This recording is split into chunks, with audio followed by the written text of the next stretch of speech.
The first time she saw the house, it felt like a photograph come to life. A narrow clapboard frame washed in pale gray, black shutters like eyelashes, a porch that promised coffee and small kindnesses. The maple in the yard had a crooked limb that caught the late afternoon light and made patterns on the sidewalk. It was the sort of street where people watered their lawns and learned each other's routines. Dog walkers who waved, mail carriers who knew names. It was the sort of street where secrets could hide for years behind white fences and manicured hedges. Maya thought of that while she signed the lease, her palms warm on the pen, her breath measured.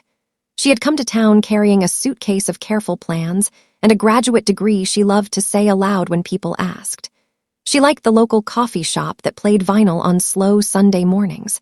She liked the little used bookstore where the owner recommended titles with a conspiratorial grin.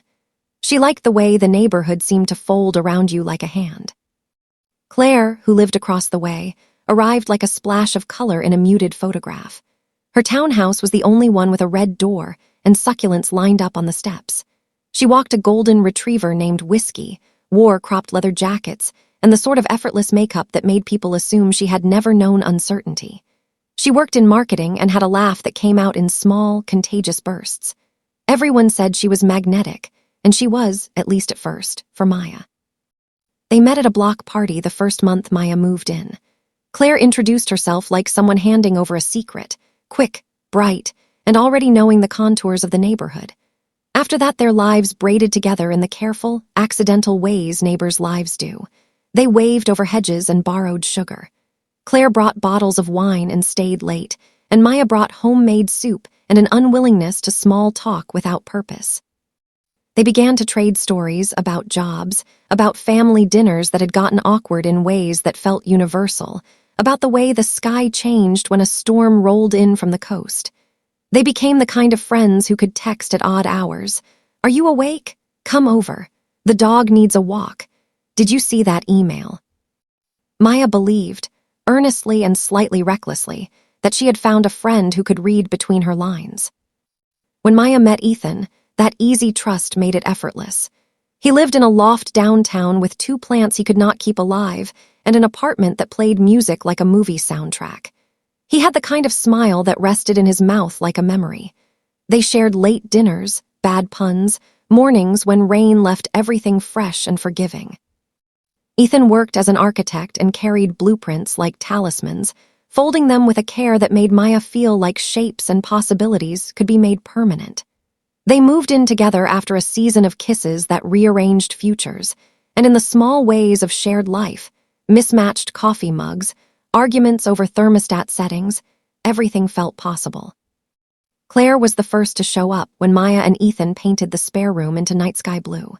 She brought boxes of fairy lights and a playlist that made their living room feel like it had been waiting for the right people to arrive.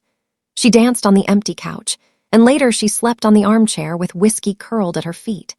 She sent late-night messages full of bravado and advice. She slipped into weddings and graduations with an ease that made Maya's chest unclench. The fissure started small, like dust at the hinge of a door. It was the way Claire began to show up at moments with a practiced sympathy that felt almost choreographed. She knew exactly when to appear with the right bottle of wine for a celebration, the right text when Maya's mother called wanting news. She began to offer help in ways that made Maya feel grateful and embarrassed and indebted all at once.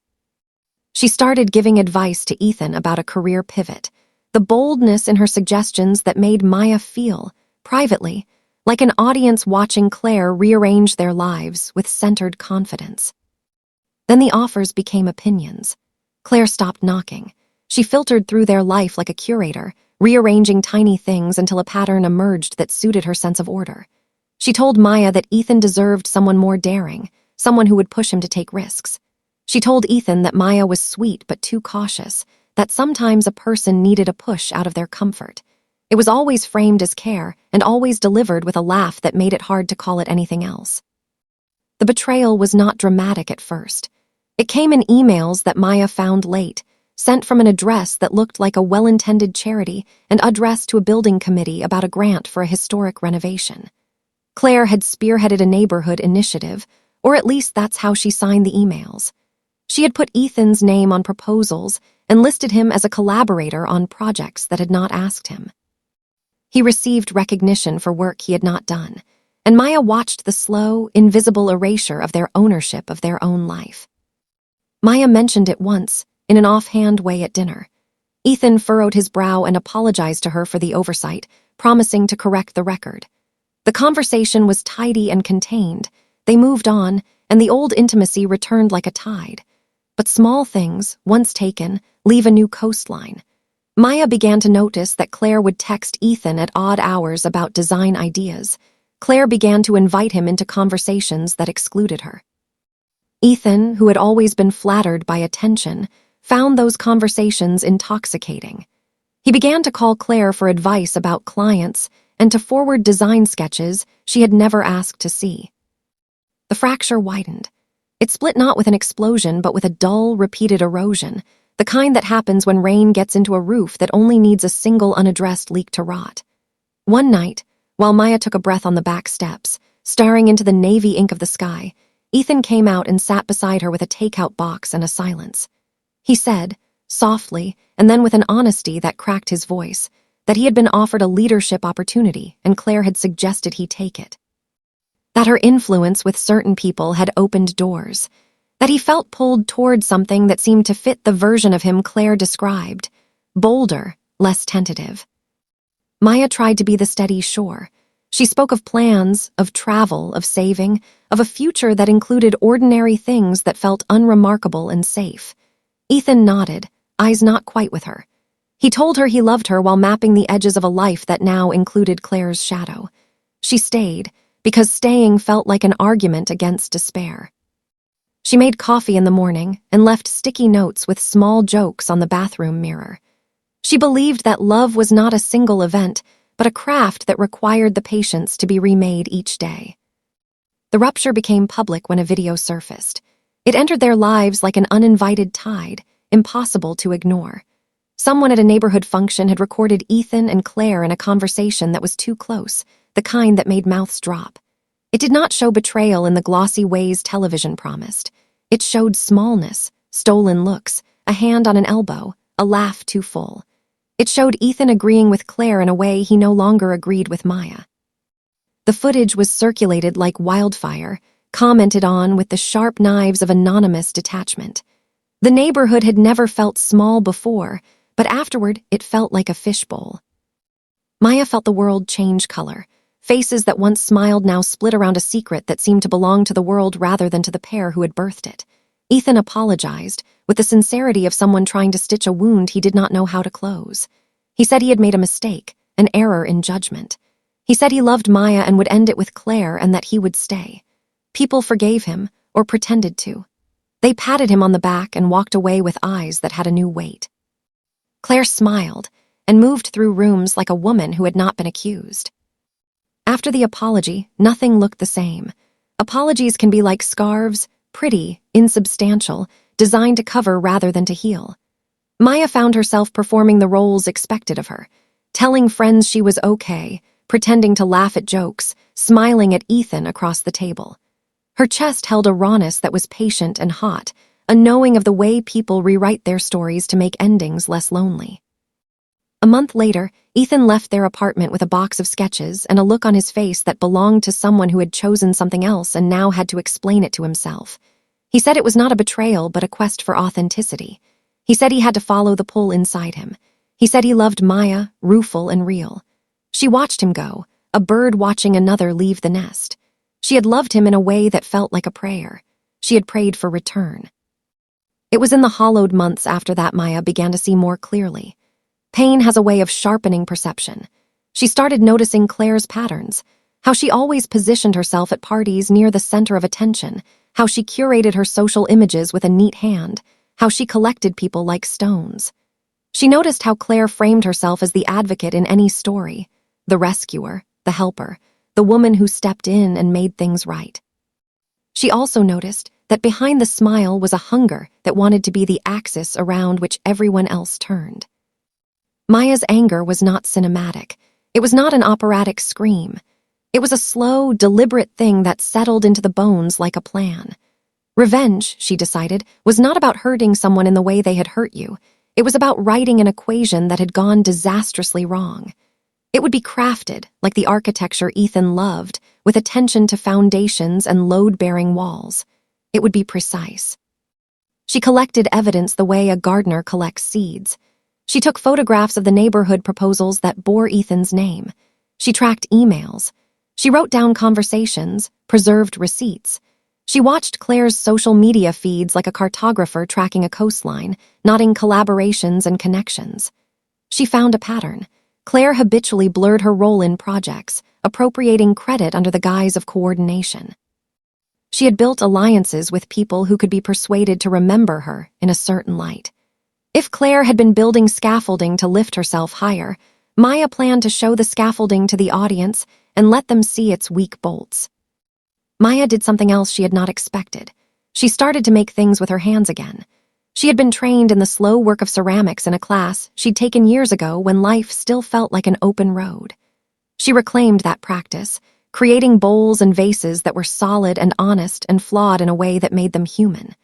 She sold a piece at a local market and used the proceeds to fund a small solo show. The community that had once seen her as the girl next door with a steady boyfriend now started to see her as an artist with a voice. People came to her shows and listened to the stories behind the work. They respected the labor in her hands. The revenge was not delivered as a dagger to Claire's skin. It arrived as a cascade of exposure that left no room for theatrics. Maya reached out quietly to the people Claire had relied on, not with accusations but with documentation, archives of proposals, marked-up emails, timelines that made it impossible to claim coincidence. She told the truth of the work Ethan had done and the times his name had been used. She did not scream from rooftops. She presented, with the calm of someone who had built a case like a home, carefully, with doors that opened onto evidence no one could ignore. The board that had awarded several funds convened a review. People who had once nodded at Claire's charismatic account of events read chains of messages with faces that showed surprise and, for some, embarrassment. They asked questions. Claire answered with the same practiced smile, but when the facts were laid out in clear lines, the smile started to waver. It is one thing to be likable, it is another to be accountable. Claire's allies, those who had been willing to bend toward her radiance, found themselves caught between loyalty and truth. Some chose truth. There was a meeting in a glass-walled conference room on a day that felt like the calm before a storm. Claire arrived as if she had steps rehearsed. Maya sat across the table from her with a faint tremor in her palms and a quiet she carried like armor. The people at the table spoke of ethics and trust. They heard pieces of the story they had not understood. Claire's defenses, when they came, were sleek and rehearsed. She pointed to community organizing, to outcomes that had been positive, to her commitment. It would have been easier, perhaps, to dismiss the whole thing as the grist of life, but the facts had weight. They sank. The outcome was not vindictive. It was administrative and consequential. Claire lost positions she had used to claim authority. Some projects withdrew their endorsements. People who had once invited her into rooms began to close their doors. Her presence, once central and commanding, became a subject of awkward conversation at brunches where she had previously presided. The network she had woven so artfully unraveled where it mattered most, in the hearts of the people whose trust she had used. Maya did not gloat. Revenge had never been about spectacle. It had been about justice in the smallest sense, restoring credit, asking for recognition, dismantling a false narrative that had cost her a partnership she had cherished. When Claire called, voice wavering between anger and hurt, Maya listened. There was an awkward apology offered, terms of regret that sounded like someone learning to feel shame for the first time. Maya accepted it with the kind of grace she had taught herself in the quiet months. Firm, not brittle, aware that forgiveness did not mean erasure. Ethan, in all of this, found himself at a precipice. He had believed Claire's vision of him, bold, decisive, new. But the scaffolding that had held that vision up was revealed as borrowed. He retreated from the choices that had defined him in those months, and sometimes he reached out to Maya as if trying to find a map he had lost. She received him with boundaries. There were conversations that ended, not with reconciliation, but with the slow building of new terms. Ethan sought therapy and learned to disentangle his hunger for approval from his ideas of self. He found, finally, a steadier way to remain himself without needing to be reflected by others. Maya's life changed not because she tore down another person, but because she reclaimed the parts of herself that had been smothered by the shock. She kept making pottery. She taught a class in the community center, and people came not because of gossip, but because they wanted to learn to shape and hold. She traveled the places she had postponed when life seemed too heavy, and in those travels she found landscapes that matched the quiet of her new interior. She dated again, slowly, with small experiments in trust that did not feel catastrophic. Each small step was a stitch in a new garment she was learning to wear. Claire moved away eventually, to a city with different lights and a different set of mirrors. People there did not yet know the shape of who she was. They would learn, or perhaps she would, who she wanted to become when she was not the center of everyone else's orbit.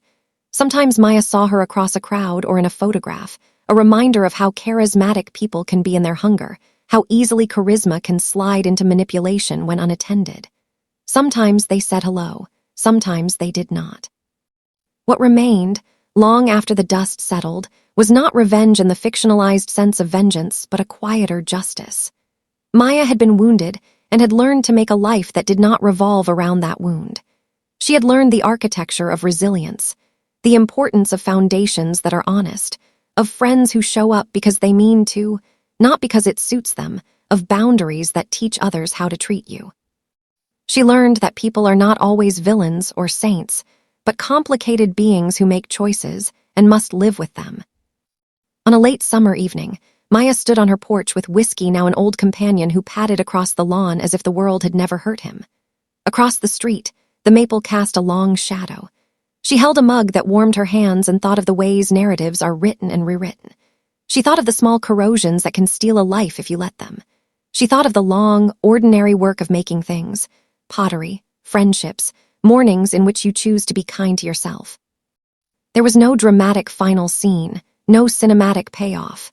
The story had become something ordinary and durable. A woman who had been betrayed, who rebuilt with careful hands, who established a life that could stand under its own weight. That, she realized, was the deepest kind of victory, not the spectacle of retribution, but the quiet insistence of living well after the storm.